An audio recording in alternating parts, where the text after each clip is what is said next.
Hello friends, super star Krishna గారు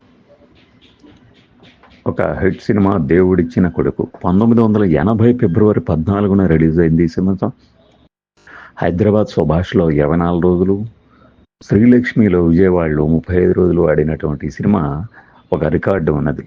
మనం గతంలో కూడా చెప్పుకున్నాం. అదే అనంతపురం సెంటర్లో మొదటి రోజున 8 ఆటలు ప్రదర్శించబడి స్టేట్ రికార్డుగా నిలిచింది అప్పట్లో. ఆ తర్వాత కృష్ణ గారి సినిమాలు ముఖ్యమంత్రి కానీ మరో సినిమా కానీ ఒకే రోజున 9 ఆటలు ప్రదర్శించబడిన రికార్డు కూడా కృష్ణ గారికి దక్కింది. ఇవి కృష్ణ గారు సాధించిన మొదటి రికార్డులు.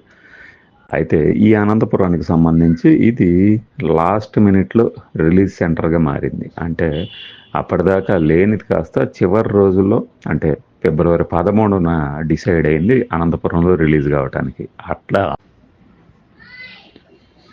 ఈ సినిమాకి సంబంధించి అందరూ దిగ్గజ నటులు, వారి వారి రంగాల్లో దిగ్గజాలు అనబడిన వాడు దీనికి పనిచేశారు. స్టంట్స్ రాఘవలు అండ్ పార్టీ. ఇంకా నాకైతే కొంత అదొక సంబరంగా అనిపించేది. జూనియర్ ఆర్టిస్ట్ సప్లయర్గా శరభయ్య, భద్రయ్య అని పేర్లు పడుతున్నప్పుడు భలే వింతగా ఉండేది. అలాంటి భద్రయ్య గారు, సీను మాస్టర్ మన డ్యాన్స్ సంగీతంగా సత్యం మాస్టరు, డాన్స్కి మన సీను మాస్టర్ చెప్పాం కదా, ఆయన కృష్ణ గారి డ్యాన్స్ మాస్టర్గానే చెప్పుకోవడానికి ఇష్టపడతా ఉంటారు. అలానే మాటలు వచ్చి బమిడిపాటి రాధాకృష్ణ గారు కేక పుట్టించారు అసలు. ఎడిటింగ్ వెంకటరత్నం గారు, కెమెరా పుష్పాల గోపీకృష్ణ, బిఎల్వి ప్రసాద్ గారు దీనికి కో డైరెక్టర్గా పనిచేశారు. చుట్టాలున్నారు జాగ్రత్త లాంటి సూపర్ హిట్ సినిమాకి డైరెక్టర్ ఆయన. అలానే కేఎస్ఆర్ దాస్ గారి దర్శకత్వం, త్రిమూర్తి ప్రొడక్షన్స్. ఒక రేంజ్లో ఉంటాయి అన్నమాట వీళ్ళందరి కాంబినేషన్. కృష్ణ గారి ఆస్థాన దిగ్గజాలు అని చెప్పుకోవచ్చు కూడా. అట్లానే ఆర్ నాగేశ్వరరావు గారి కుమారుడు జయమోహన్ గారు కూడా నటించారు. ఈసారి నేను కరెక్ట్గా చెప్పాను పేరు ఆయనది, జయమోహన్ అని.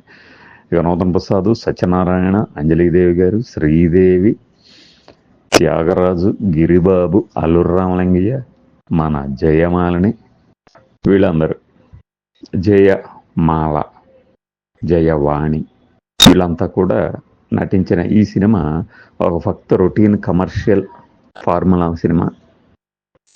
కృష్ణ గారికి శ్రీదేవి గారికి మధ్య రొమాంటిక్ సన్నివేశాల సంభాషణలు, అలానే కృష్ణ గారు నూతన్ ప్రసాద్ మధ్య సంభాషణలు కానీ అద్భుతంగా ఉంటాయి.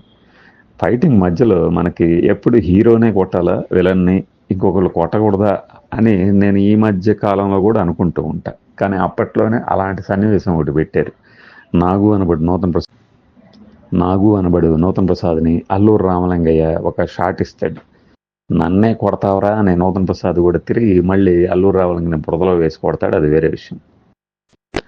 అలా ఒక డిఫరెంట్ స్క్రీన్ ప్లే ఫైటింగ్స్లో కూడా రచించబడినటువంటి సినిమా ఇది. కేఎస్ఆర్ దాస్ గారి సెంటిమెంట్ సన్నివేశాలని కూడా బలంగా చిత్రీకరించగలరు అనడానికి ఇది ఒక నిదర్శనంగా నిలిచిన సన్నివేశాలు దీంట్లో చాలా ఉన్నాయి.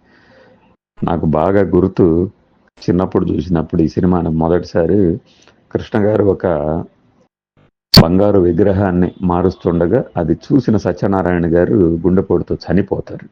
అది బాగా గుర్తు ఆ సన్నివేశం. వాస్తవానికి ఏంటంటే కృష్ణ గారు అసలు విగ్రహాన్ని అక్కడ పెట్టి నకిలీ విగ్రహాన్ని తీసుకెళ్తూ ఉంటారు.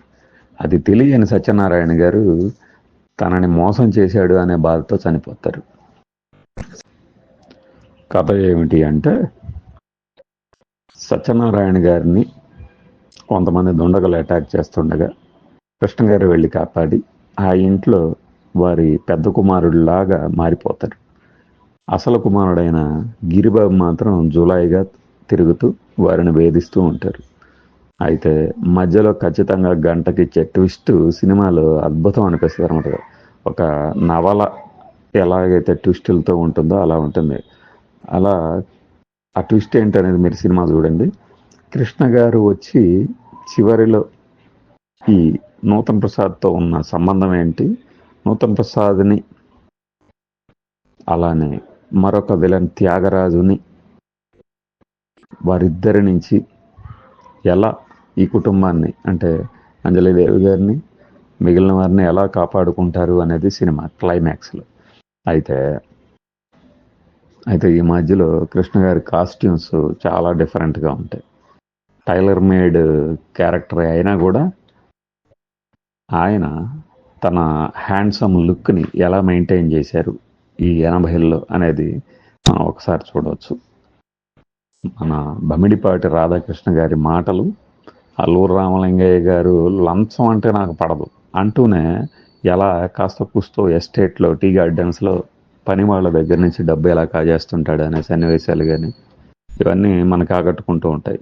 ఇందాక చెప్పినటువంటి నేను ఆ విగ్రహం మార్చే సన్నివేశం అనేది ఆ తర్వాత కూడా చాలా సినిమాల్లో కంటిన్యూ అయింది, వర్కౌట్ అయింది కూడా. ఇది ఒక మంచి ఒక టైం పాస్, కృష్ణ గారి అభిమానులకి పండగ తీసుకొచ్చినటువంటి సినిమా, శివరాత్రికి వచ్చిన సినిమా ఇది. మనం గతంలో చేసాం శివరాత్రి కృష్ణ గారికి ఎన్ని సినిమాలు వచ్చాయని. అందులో భాగంగా ఇది ఈ దేవుడిచ్చిన కొడుకుకి సంబంధించినటువంటి ఒక పాత జ్ఞాపకం. Thanks for watching this video. Bye.